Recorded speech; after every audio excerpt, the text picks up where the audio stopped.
Well, our oil is just about finished dripping.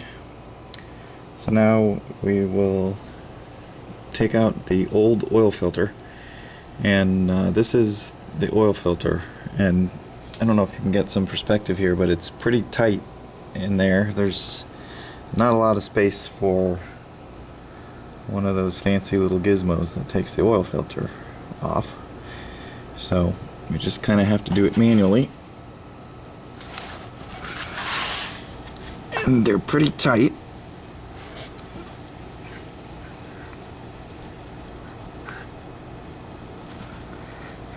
There it goes. Okay. Now, this oil filter is full of oil. So we want to get it off of here as quickly as possible. Dump it into our oil container.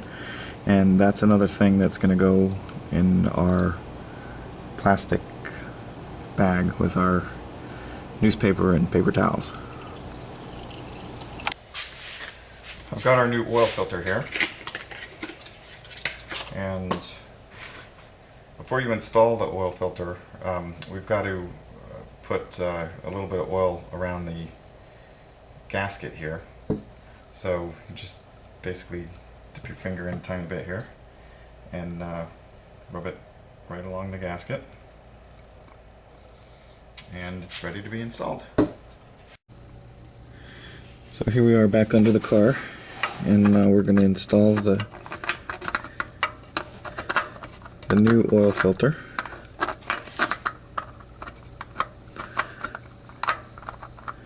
Just twist right on clockwise. Always remember clockwise to tighten, counterclockwise to loosen.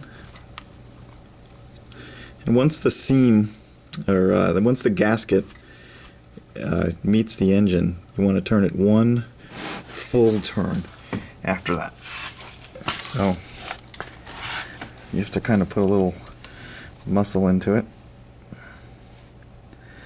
And that's about it. The oil filter.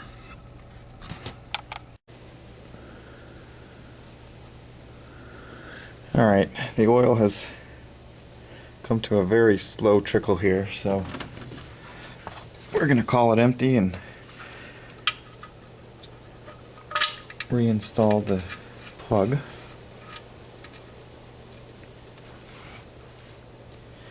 There is a specification for how tight this is supposed to be in foot-pounds.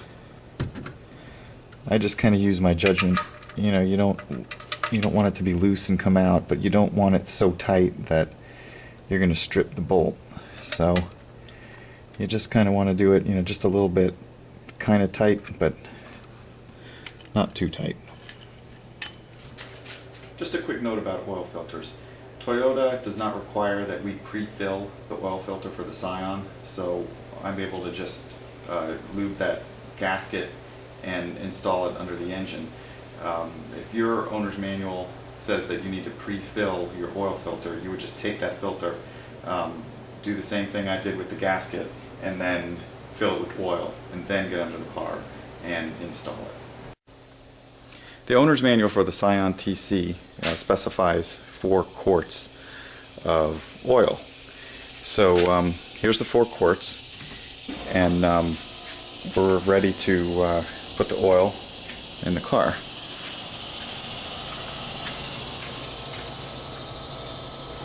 So this is where we fill our oil.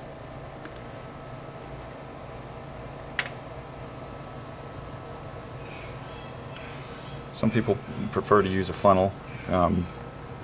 It's probably not a bad idea, but I'm able to do it without a funnel usually.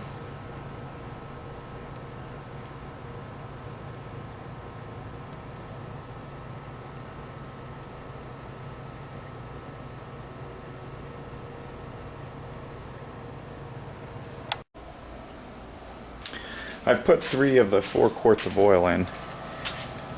This is the last quart, and although the owner's manual says that it takes 4 quarts, I have found that with with this car in particular, some of the oil ends up staying in the engine. So if you put the full 4 quarts in, you're going to end up with too much oil in the engine. So I leave about a quarter of the oil in the container, and once we start the engine, we'll check the oil level and determine if we need to top it off.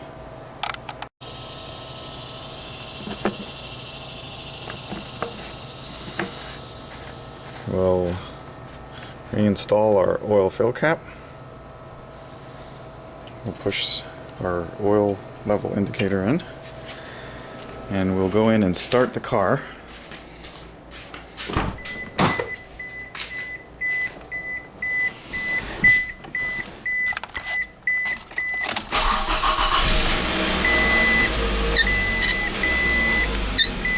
You just want to make sure that the oil pressure light isn't on.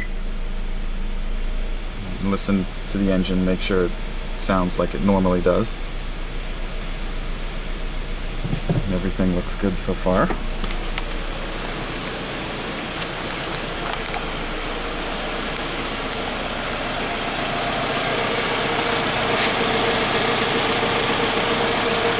And probably most importantly is to look under the car, just to check for any leaks.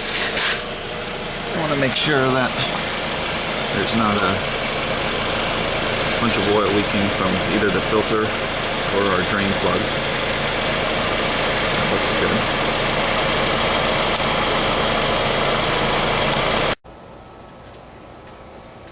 Okay, now I've turned the car off and it's time to check our oil level, because I didn't put the full 4 quarts in, remember. So the way you do that is you just pull out that oil dipstick. It may not be located in the same place on your car, but every car has got one. And then we're going to look where the oil is on here, and you can see that it is, looks like it's right near the F there. Anywhere between the L and the F is good. Generally you want to have it closer to the F, because when it gets to the L you're going to need to add another quart, but you definitely don't want to overfill it.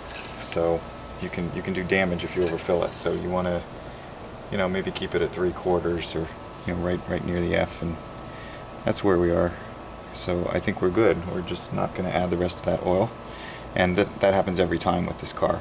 And that's one thing, you know, if you took it to Jiffy Lube, they would just put the 4 quarts in, and you'd end up having too much oil in your car, and it would lead to problems later on.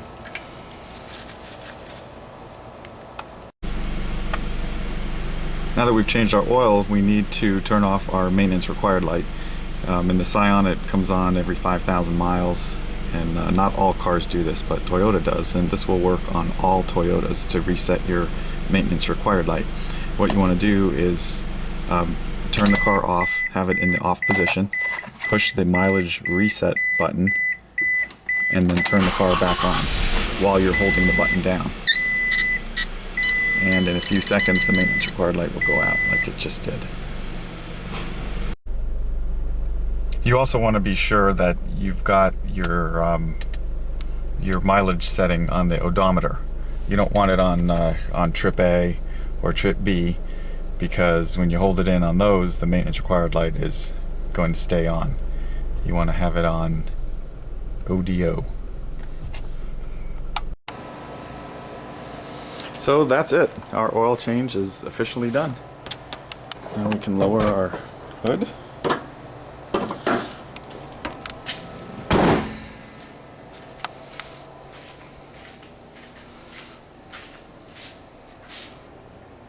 I hope you found this video informative and it's giving you the confidence to do your own oil changes. Please feel free to comment, and if you have any questions, just leave me a message.